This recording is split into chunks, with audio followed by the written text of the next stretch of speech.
যখন আপনি মারা যাবেন, দুনিয়া থেকে বিদায় নেবেন, মানুষজন কেউ বলবে না আজকে বৃষ্টির দিন দাফন করিস না, কেউ বলবে না যে তারা 2টা দিন রাখ, কেউ বলবে না।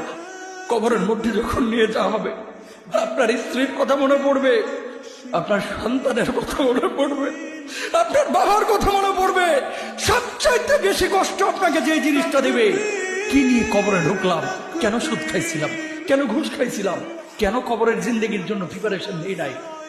দুনিয়ার জিন্দেগিতে একটা মামলায় ফেসে গেলে সুপ্রিম কোর্টে যাওয়া যায়, উচ্চ আদালতে যাওয়া যায়। আখিরাতের জিন্দেগিতে কোনো মামলায় ফেসে গেলে পালাবার কোনো আর পথ নাই। চলে যেতে হবে। দালান ঘর, বাড়ি ঘর, টাকা পয়সার জন্য পাগল হয়ে থাকে আমরা, কিন্তু এটা আমার আসল ঘর নয়। যেই গোসলখানাটারে আমি এত সুন্দর করে টাইলস করে ইটালিয়ান ফিটিংস দিয়ে বানালাম, আমার জীবনের শেষ গোসলটা কি ওই গোসলখানায় হবে? কথা বলে, যেখানে লাশ ধোয়ায় ওইখানে আমার গোসল হবে। এগুলো আমরা ভাবতে চাই না। কবরের জীবনটা আসল জীবন। কবর জগতে কোনো রং নাই, কবর জগতে কোনো স্বাদ নাই, কবর জগতে কিচ্ছু নাই, মাটি আর মাটি। হ্যাঁ, যদি আপনি মালিককে খুশি করে যেতে পারেন, অন্ধকারটাও আলোকিত হয়ে যাবে। কষ্ট করার সময় আপনার কবরের চিন্তা আপনি করেন, আমার কবরের চিন্তা আমি করব। আপনি আমাকে বেশি থেকে বেশি উৎসাহ দিতে পারবেন, ভাইয়া কবরটা সাজাইলা, সারা জীবন শান্তিতে থাকতে পারবে।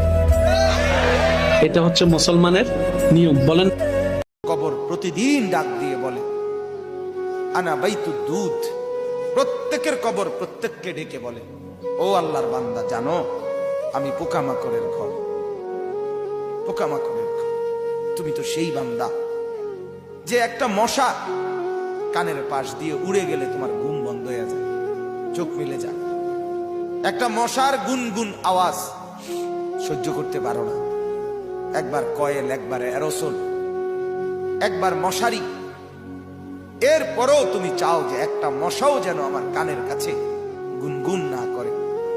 তো 5 ঘন্টার ঘুমের জন্য, 6 ঘন্টার ঘুমের জন্য বান্দা এই যত্ন নিলা, অনন্তকাল কিংবা বছরের পর বছর কবরের যে ঘুম দিবা, পড়ে থাকবা সেই ঘরে, পোকা মাকড়ের ঘর, সেই ঘরে তুমি ঘুমাইবা।